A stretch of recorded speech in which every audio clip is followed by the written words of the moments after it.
8월 26일 수요일 매일 성경 묵상을 시작합니다. 오늘 함께 나눌 말씀은 이사야서 35장 1절에서 10절입니다. 이사야서 35장 1절에서 10절 말씀을 제가 봉독합니다.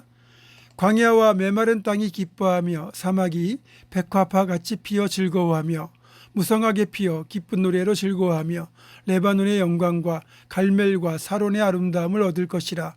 그것들이 여호와의 영광 곧 우리 하나님의 아름다움을 보리로다. 너희는 약한 손을 강하게 하며 떨리는 무릎을 굳게 하며 겁내는 자들에게 이르기를 굳세어라 두려워하지 말라. 보라 너희 하나님이 오사 보복하시며 갚아주실 것이라. 하나님이 오사 너희를 구하시리라 하라. 그때 맹인의 눈이 밝을 것이며 못 듣는 사람의 귀가 열릴 것이며 그때 저는 자는 사슴같이 뛸 것이며 말 못하는 자의 혀는 노래하리니 이는 광야에서 물이 솟겠고 사막에서 시내가 흐를 것임이라. 뜨거운 사막이 변하여 못이 될 것이며 메마른 땅이 변하여 원천이 될 것이며 승냥이에 눕던 곳에 풀과 갈대와 부들이 날 것이며 거기에 대로가 있어 그 길을 거룩한 길이라 일컫는 바 되리니 깨끗하지 못한 자는 지나가지 못하겠고 오직 구속함을 입은 자들을 위하여 있게 될 것이라. 우매한 행위는 그 길로 다니지 못할 것이며 거기에는 사자가 없고 사나운 짐승이 그리로 올라가지 아니하므로 그것을 만나지 못하겠고 오직 구속함을 받은 자만 그리로 행할 것이며 여호와의 속량함을 받은 자들이 돌아오되 노래하며 시온에 이르러 그들의 머리 위에 영영한 희락을 띠고 기쁨과 즐거움을 얻으리니 슬픔과 탄식이 사라지리로다. 아멘. 출애굽 당시에 이스라엘 백성들은 출애굽을 했을 때 아마 시내 광야를 만나서 꽤 당황했을 겁니다. 출애굽 직전까지 수백 년 동안 이스라엘 백성들은 물과 초목이 풍성한 이집트 고센 땅에서 살았거든요. 그때까지는 물 부족이 뭔지도 몰랐을 것이고 메마른 광야도 볼 기회가 거의 없었을 겁니다. 그러다가 출애굽을 감행하면서 홍해를 건너 시내 광야로 들어선 뒤 이스라엘 백성들은 진짜 메마른 광야가 어떤 곳인가를 40년 동안 실감했을 겁니다. 물론 하나님께서 만나와 메추라기로 먹이시고 불기둥과 구름기둥으로 보호하셨기 때문에 광야에서 생존할 수 있었어요. 그렇지만 만약에 하나님의 손길이 없었다면 이 광야는 결코 사람이 살 수가 없는 곳입니다. 가나안 땅도 시내 광야와 크게 다르진 않을 거예요. 이스라엘이 위치한 이 가나안 땅은 요단강 주변과 지중해에 맞닿은 서쪽 평야지대와 북쪽의 단지역을 제외한 대부분의 지역은 메마른 광야지대입니다. 특히 남부의 브엘세바 지역은 유대 광야라고도 불리는데 이 지역은 1년에 내리는 비의 양이 얼마 되지 않아 간신히 풀만 자랄 정도입니다. 만약 하나님께서 이른 비와 늦은 비를 적당한 때에 내려주지 않는다면 이곳에서는 생존 자체가 불가능합니다. 물론 하나님은 어김없이 이른 비와 늦은 비를 내려주셨지만 이스라엘이 우상을 숭배하고 죄악의 길로 행할 때는 비를 내리지 않는 징계를 행하기도 하셨습니다. 그러면 기근이 심각해져서 생존 자체가 위험에 빠지게 되죠.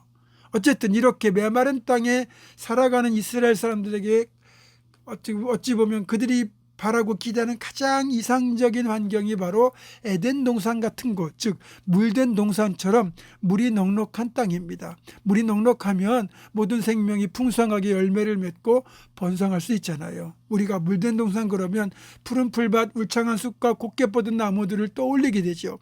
이제 하나님께서 광야처럼 메말라버린 이스라엘을 이렇게 물된 동산처럼 다시 풍성하게 회복시킬 것을 오늘 본문에서 약속하고 있습니다. 그러면서 그 약속을 이루시겠다는 상징으로 2절에 레바논, 또 갈멜, 사론 이렇게 세 곳을 언급하죠. 아름다움의 어떤 대명사인 곳들인데 이 세 곳은 바로 물된 동산의 특징을 가진 곳들입니다. 레바논은 향기로운 백향목으로, 또 갈멜은 웅장한 상수리 나무로, 사론은 꽃들과 비옥한 초지로 유명한 곳입니다. 이제 하나님의 손길이 임하면 이런 땅처럼 이 가나안 땅이 변해서 향기로운 백향목 숲, 또 웅장한 상수리 나무가 가득하고 넓은 대지는 풀과 꽃이 만발한 그런 물된 동산으로 바뀌게 된다는 겁니다.